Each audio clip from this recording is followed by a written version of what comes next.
drill atau road punching termasuk aktiviti sukan tak? Ada 103 sukan yang layak claim tax relief. Jom Isantri nak explain, senang korang nak rujuk balik nanti. Untuk tahun taksiran 2025, beli alatan sukan, bayar sewa atau fee masuk fasiliti sukan, bayar yuran pendaftaran pertandingan sukan dan yuran gym membership atau latihan sukan, boleh dapat pelepasan cukai sehingga RM1,000. Tak kisah untuk diri sendiri, pasangan atau anak. Untuk yuran latihan sukan, pastikan korang ada bukti resit daripada badan sukan atau syarikat berdaftar tau. Slip bank in atau bank statement tak valid ya. Okey, ini 33 jenis sukan yang layak bermula Aikido hinggalah ke gimnastik. Boleh pause untuk tengok lama sikit.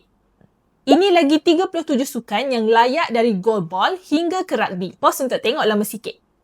Ini pula senarai lagi 33 sukan yang layak. Boleh nampak yang sukan memancing pun termasuk juga. Pause kalau nak tengok lama sikit. Jangan risau kalau tak sempat nak tengok lama. Kami akan letak senarai jenis sukan dekat bahagian komen, okey? Isantri dah explain, jangan lupa follow.